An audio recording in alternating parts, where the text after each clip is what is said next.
It's achieved things already. We've doubled the network rail pay offer. We've stopped mass redundancies across the railways, and we've woken up our members to the issues, and they are heeding the call for the strikes. And we seem to have sparked something in society about the way that people are treated at work and the cost of living crisis. So it's achieving a lot. What we need to achieve is a deal for our members. That's what my job is, to get them a negotiated settlement with their employers, and that's what we're seeking to do. If we hadn't taken this action, we would have suffered a massive defeat already.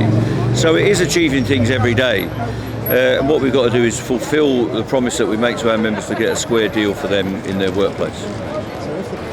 Well, we don't have a fixed programme. I haven't got a whiteboard saying it starts on this date and it ends on that date. It's a process. We're involved in a process with all the employers, 14 train operating companies and Network Rail. That's 45,000 people in our union. And of course, we've got London Underground strikes tomorrow. That's another 11,000 people in our union. So we've got a tough job because the government is dictating £4 billion worth of funding cuts on the railway. So there's a big gap to bridge, but we're determined to do that. There is always a settlement available. If the government changes its stance, if Grant Shapps loosens the shackles on these companies, we can get a deal very quickly and we can get the railways back to normal. Well, we won't be broken. We are determined to get a settlement. Our people have shown on the picket lines that they're determined to dig in. We're not going to waste our members' efforts. We're a professional union. We're a considerate union, and we will take the action that our members want to take as we go along. So we're not going to be broken. We will continue the fight until we get a settlement.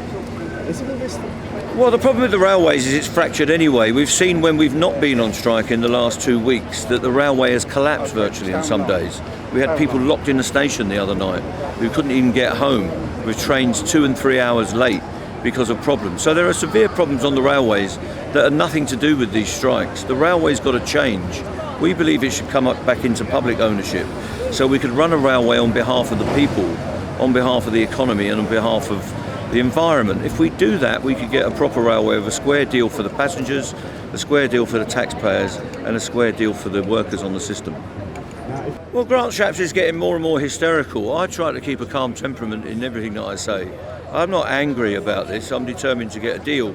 Grant Shapps seems fairly desperate. What I think you're seeing is a man who's worried about his future. He's got to try and flex his right-wing muscles in front of a parade of 2 really right-wing people that are going to be his boss if he has a job in the next week or 2. So I don't know what Grant Shapps is up to.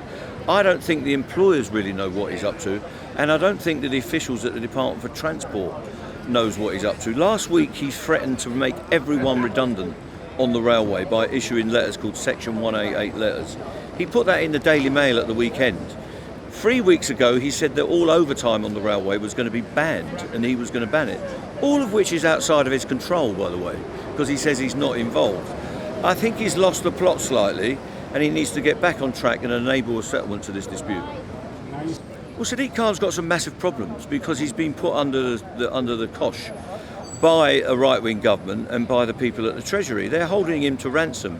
Unfortunately, what Sadiq Khan is doing is offering our members pension schemes and our members jobs and their terms and conditions as a sacrifice to the Treasury to get funding. He needs to get into a coalition with the workers and campaign against those cuts.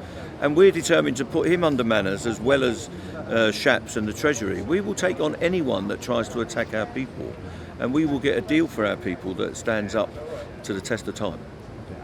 Well, I don't know if we'll get a general strike. It's not in my power. That's up to the TUC, and it's a question of whether it's legal and all the rest of it.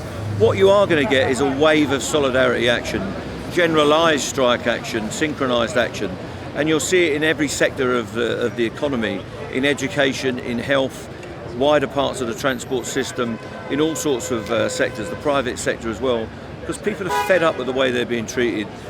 The British worker is basically underpaid and it gets no dignity or respect in the workplace. We've got to change that so we get a square deal for everyone in Britain, and that's what the unions are determined to do, and if that needs everybody showing solidarity and taking action, that's what needs to be done.